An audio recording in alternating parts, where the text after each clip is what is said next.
Hello there and welcome to the Upper Blackrock Spire Level 90 Preview Guide. My name is Tusky and in this video we'll go through everything you need to know in order to complete the Upper Blackrock Spire on its Level 90 Preview difficulty. This guide will go between the perspectives of both a damage dealer and a healer, but if you would like to see a full run from either perspective you can find links in the description or just click on the videos on screen now. They will open in a different tab, so don't worry about them closing this video. You can queue for the Upper Blackrock Spire using the Dungeon Finder tool in the same tab that one would use to queue for a random or specific heroic. An item level of 510 is required to queue. The first room of the dungeon consists of multiple packs of trash. Before discussing the trash, however, we'll go over the sentry cannons, immobile, neutral turrets that can be activated to damage the group by enemies, or if right-clicked on by a player, turned into a friendly NPC that will damage enemies within its line of sight. Activate these sentry turrets before combat to make the fights you'll be going through easier. The Black Iron Grunts place rallying banners which will, if given enough time, grow to enough size to aggro additional packs of enemies. Watch for the red circle on the floor. They have very low health, so switch to them fast and kill them with a quick spell. The Berserkers will just melee the tank. The Warcasters have an uninterruptible ranged attack, so either line of sight them or tank the rest of the group on top of them. They have a Shrapnel Storm spell that will place an AoE on the ground. After a couple of seconds, this will deal damage within a few yards. Watch your feet and move away from these. The Rage Mane Wargs do a conal attack, so tanks face them away from the group and step to the side to avoid it. The Lead Belchers do ranged attacks and can run to the sentry cannons, turning them against the group. Prioritize killing the Lead Belchers first, stuns are really good against them. It can be very easy to accidentally aggro other packs here, so pulling enemies backwards can help. Line of sight can be quite the issue in this room, so tanks and healers make sure you stick together.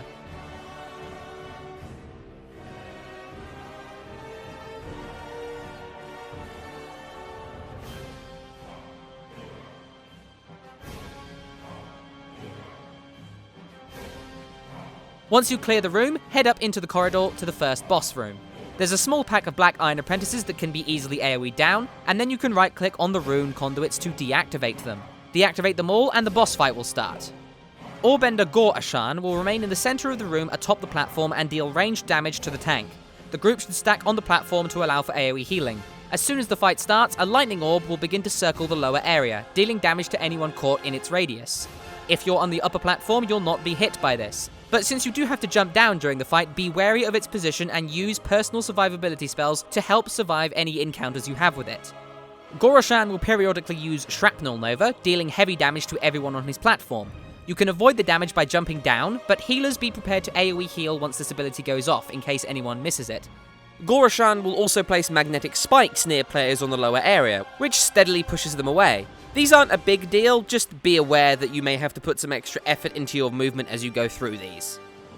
2 or 3 times during the fight, Gore-Ashan will use Power Conduit, shielding himself to reduce damage. This shield is powered by 3 of the rune conduits that you use to start the fight. Have the DPS jump down, right-click on the conduits to deactivate them, and then return to his platform. This is where encountering the lightning orb is a possibility, so be careful about staying in it. Healers, when Gore-Ashan shields himself, make sure you prepare to AoE heal. He will constantly cast Thunder Cacophony to deal heavy damage to the group. So in addition to AoE healing, make sure you're ready to spot heal the players deactivating the rune conduits. Line of sight can be an issue here, so stay near the edge of the platform to make sure you're in line of sight of the DPS that have jumped down. Repeat this process a couple of times and Orbender Gore-Ashan will fall.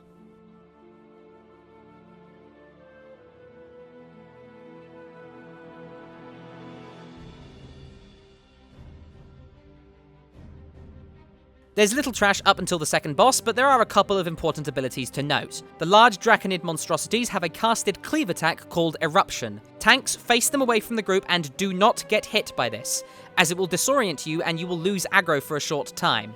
Step to the side to avoid this eruption. The Black Iron Engineers channel a debilitating beam on a random player that will reduce the movement speed and damage of its target.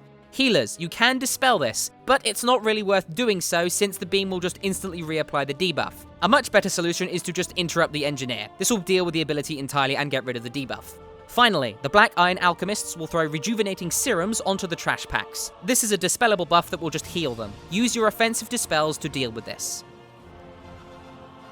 After the second trash pack, it's on to the second boss, Kyrak.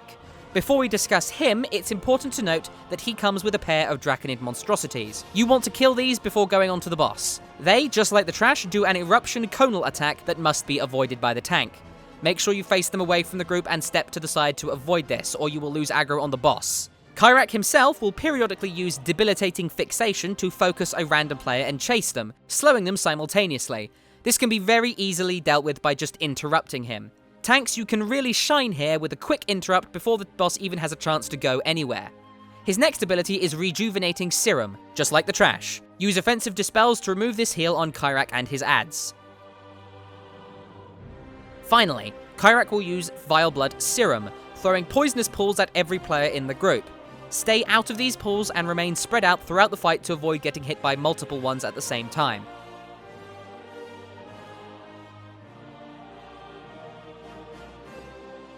Once Kyrak is dead, head up the ramp towards the large amount of trash leading to the final boss.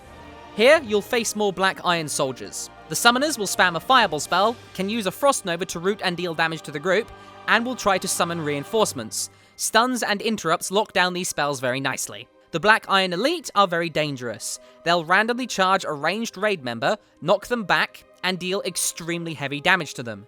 Spot heal the charged player and try not to get knocked back into the room behind you.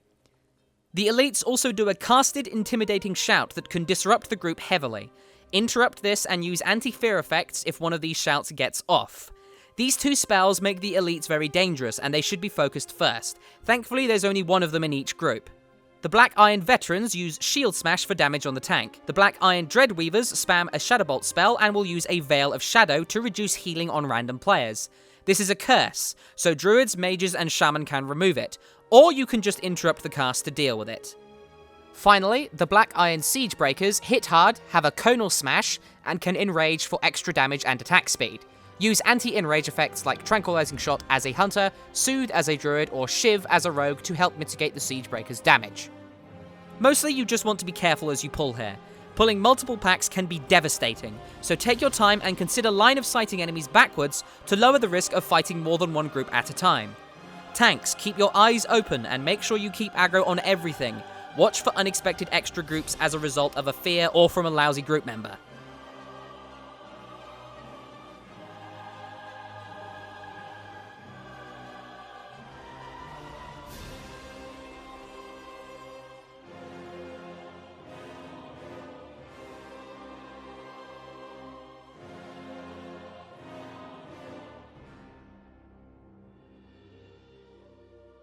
Once you clear the trash up to the arena, jump down and begin the final boss fight.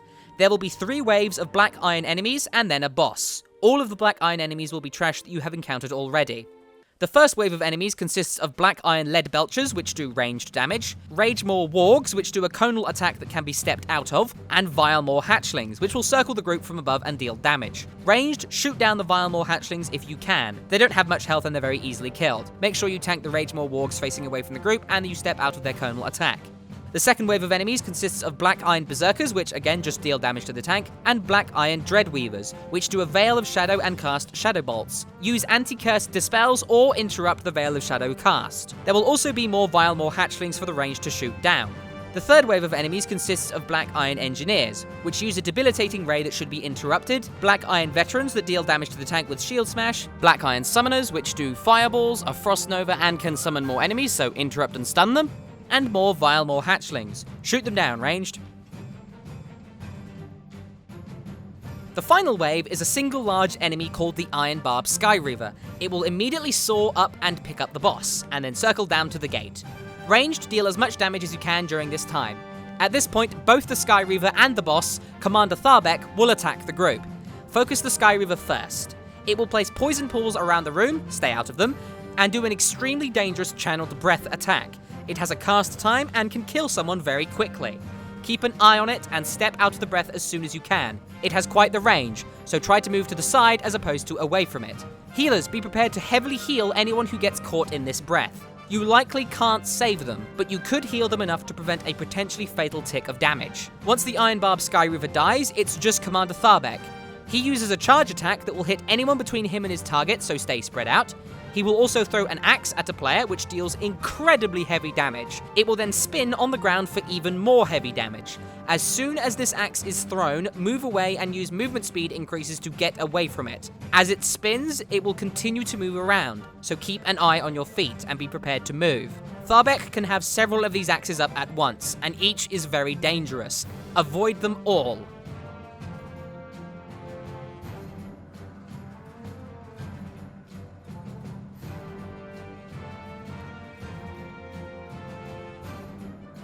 Once Commander Tharbek dies, you have completed the preview dungeon. Congratulations!